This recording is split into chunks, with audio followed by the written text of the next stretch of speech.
Mind yourself. Thanks. Yeah.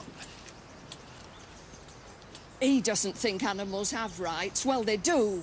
A dog's got a right to live its life in peace every bit as much as you and me.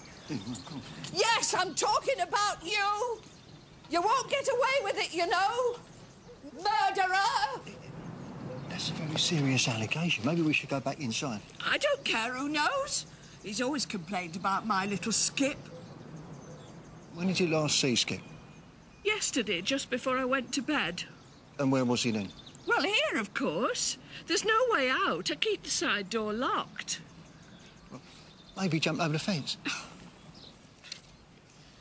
He's a little Jack Russell. He was a little marvel. Brightened up my life. I don't have family. Oh, now, come on.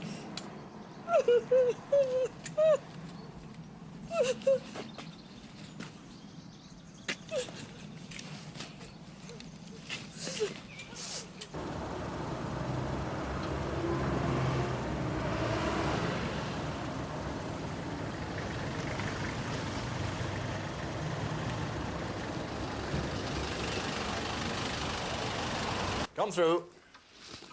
It is Mr. Barfield, isn't it? The Antichrist, if you listen to some people around here. But I answer to Donald. Do you want some tea? Oh, no, thank you. I was just hoping you could shed some light on this dog business. Not really. I've only been here for 6 months. My wife passed on, and I had to move out of the old place. Too many memories. It seemed such a quiet street when I bought the place. I take it you and Mrs. Harrison don't get on. The problem's on her part. I've tried to help her out, and Lord knows she needs help. But she sees everything as an imposition, a threat.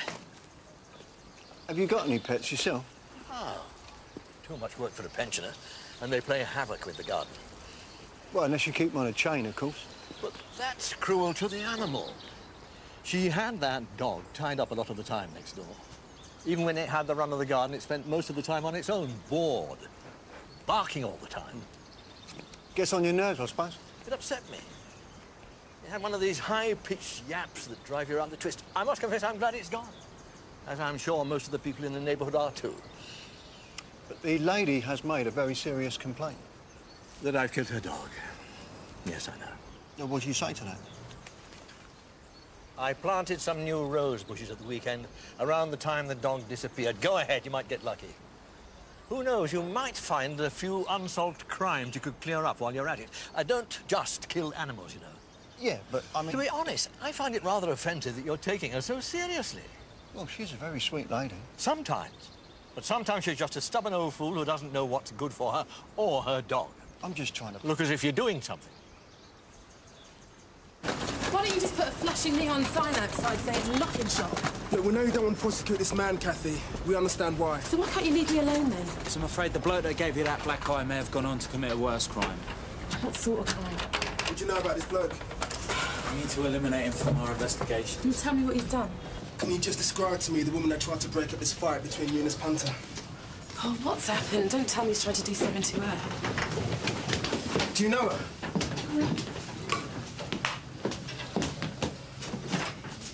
She hadn't come along when she did. I've never seen him like that before. He was so riled, I thought he was going to beat my head in. Who is he? Brian. That's what he said his name was. He's been coming here for the last 3 weeks. How does he contact you? By phone, usually. Do you have a number for him?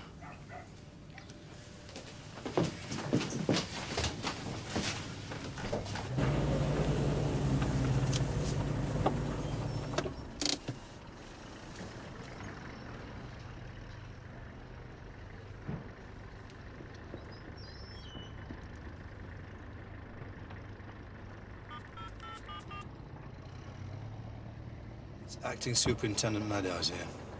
I want to make a vehicle check. Index number Echo X-ray 53, November, Hotel Oscar. Acting Superintendent Meadows from Sierra Oscar. The keeper of the vehicle is an Ashley Fordham. Over. Received.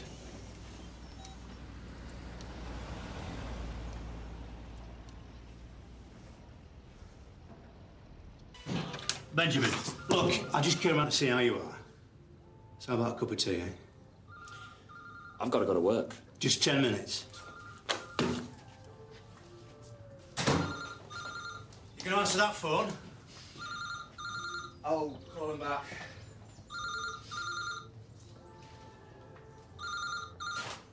So what's Mum think about all this? Did you speak to her? Did you hear what I said? I said, what does Mum think about this? Yeah, I talked to her on the phone, yeah. I tried to play it down, but I think it's best if you talk to her, you know. It'll sound better coming from you. When did you last see her? A couple of months ago. You gonna take this call? No. Do you miss her? I think we got past that stage quite a while back. Somebody's trying to get through to you. Doesn't matter. I bet she's angry with me though, isn't she, Mum? I think she's more angry with me, actually. Maybe she's got a point. One sugar, right? Yeah.